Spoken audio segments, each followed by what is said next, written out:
Your take on the spy balloons? Is that like China or is it aliens? Well, I don't know much about the spy balloons. They shot one down in Canada and Alaska, right? Yeah. Right? Do we know what they look like? Well, we know that the one that was drifting over South Carolina and all over the U.S. was a spy balloon, but we don't know what these other things were. Yeah. You know, because they weren't shaped like the first one. So, Wow. You know, and the government was strangely silent for a long time Yeah. about. Yeah, but what why they would were. aliens send down shit that they can use? Just Yeah, I don't BB think gun so. down. You know what I mean? It's like they're Not gonna high tech. It's not high tech enough for me. Yeah. You know what I mean? Yeah, I don't think it's aliens. Yeah. You know what I mean? Do you or anybody? I don't know. I just hope you get to do the stop human hate against the PSA against aliens, or it's just Daniel and everyone else, All right, or stop aliens. Yeah, but I learned. Let me say this: I learned a valuable lesson today. Yeah. And I honestly, and you're gonna not believe me, but I'm saying right now, I think I'm gonna do something. I don't know what it is yet, but I want it because now I feel like I do have a voice and I do have my opinion about it. You know what I mean? And I do love my people that look like me. Are you kidding, Bob? You have a huge voice. I mean, I know.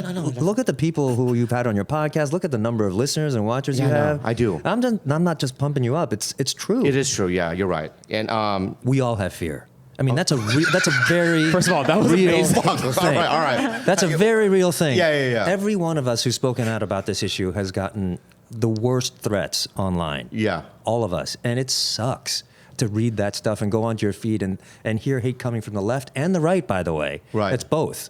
Because you're standing up for something that, 23 million of us experience, but we're only 10% of the population. So 90% of the population goes, I could give a fuck about that. Or I don't know about that. So you've got to expect it. But, when I think about that, I think about people like Martin Luther King Jr. Like, what must he have experienced when he was going through what was happening in America in the 50s and 60s? Oh my God, I can imagine. And he ultimately gave his life for the cause. Yeah. Now, I'm not recommending that everyone go out there. I'm not doing that, but anyway, give your life. But I want to live. But my point, but this thing about evolution, I think, Yeah. is a really important one because you think about all the people who have really made positive change in our cultures and our societies. Gandhi, King, Malcolm X, Jesus Christ. What's the thing that they all have in common? they all died. Sacrifice. They sacrificed. They all gave their lives in gave their support lives of this for it. cause. Yeah. So that says, take that how you will. You can look at that as a positive and a negative, but it's a fact. It is a fact. Yeah. Wow. Let's switch gears. Wait, I'm curious. When Yeah. when was the first time you guys met? Do you remember that interaction? Was it an event? Just in passing? Do you have an idea? I don't remember the first time. I just remember a general sense of going, oh, I like that guy. You know what I mean? Yeah. Like him. I've had that with Grace too, Park. I have had that with a lot of them.